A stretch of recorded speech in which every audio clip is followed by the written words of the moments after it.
தினமும் பைபிள் படிக்க நமது சேனலை சப்ஸ்கிரைப் பண்ணிக்கோங்க. பெல் பட்டனையும் அழுத்திக் கொள்ளுங்கள்.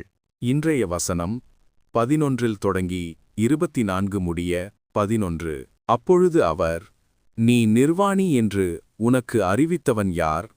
புசிக்க வேண்டாம் என்று நான் உனக்கு விலக்கின விருட்சத்தின் கனியை புசித்தாயோ என்றார்.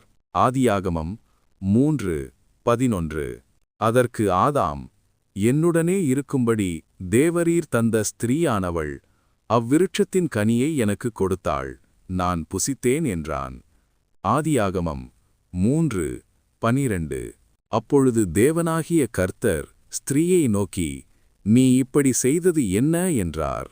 ஸ்திரீயானவள், சர்ப்பம் என்னை வஞ்சித்தது, நான் புசித்தேன் என்றாள். ஆதியாகமம் 3:13. அப்பொழுது தேவனாகிய கர்த்தர் சர்ப்பத்தை பார்த்து, நீ இதை செய்தபடியால் சகல நாட்டு மிருகங்களிலும் சகல காட்டு மிருகங்களிலும் சபிக்கப்பட்டிருப்பாய். நீ உன் வயிற்றினால் நகர்ந்து உயிரோடிருக்கும் நாளெல்லாம் மண்ணை தின்பாய். ஆதியாகமம் 3:14.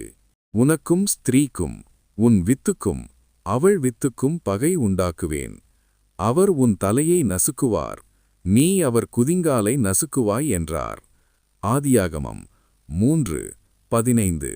அவர் ஸ்திரீயை நோக்கி, நீ கர்ப்பவதியாயிருக்கும்போது உன் வேதனையை மிகவும் பெருக பண்ணுவேன், வேதனையோடே பிள்ளை பெறுவாய். உன் ஆசை உன் புருஷனை பற்றியிருக்கும், அவன் உன்னை ஆண்டுகொள்ளுவான் என்றார். ஆதியாகமம் 3:16.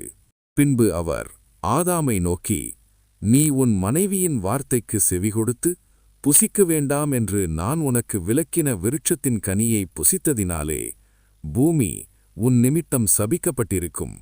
நீ உயிரோடிருக்கும் நாளெல்லாம் வருத்தத்தோடே அதன் பலனை புசிப்பாய்.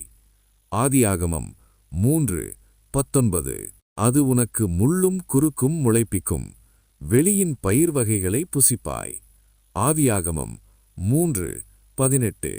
நீ பூமியிலிருந்து எடுக்கப்பட்டபடியால் நீ பூமிக்கு திரும்பும் மட்டும் உன் முகத்தின் வேர்வையால் ஆகாரம் புசிப்பாய். நீ மண்ணாயிருக்கிறாய், மண்ணுக்கு திரும்புவாய் என்றார். ஆதியாகமம் 3:20. ஆதாம் தன் மனைவிக்கு ஏவாள் என்று பேரிட்டான், ஏனெனில் அவள் ஜீவனுள்ளோருக்கெல்லாம் தாயானவள்.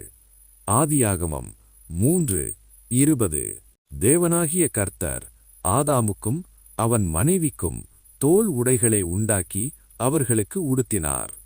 ஆதியாகமம் 3:21. பின்பு தேவனாகிய கர்த்தர், இதோ மனுஷன் நன்மை தீமை அறியத்தக்கவனாய் நம்மில் ஒருவரைப் போல் ஆனான். இப்பொழுதும் அவன் தன் கையை நீட்டி ஜீவவிருட்சத்தின் கனியையும் பறித்து புசித்து என்றென்றைக்கும் உயிரோடிராதபடிக்கு செய்ய வேண்டுமென்று. ஆதியாகமம் 3:22. அவன் எடுக்கப்பட்ட மண்ணை பண்படுத்த தேவனாகிய கர்த்தர் அவனை ஏதேன் தோட்டத்திலிருந்து அனுப்பிவிட்டார். ஆதியாகமம் 3:23. அவர் மனுஷனை துரத்திவிட்டு ஜீவவிருட்சத்துக்கு போம் வழியை காவல் செய்ய ஏதேன் தோட்டத்துக்கு கிழக்கே கேருபீன்களையும் வீசிக்கொண்டிருக்கும் சுடரொளி பட்டயத்தையும் வைத்தார். ஆதியாகமம் 3:24.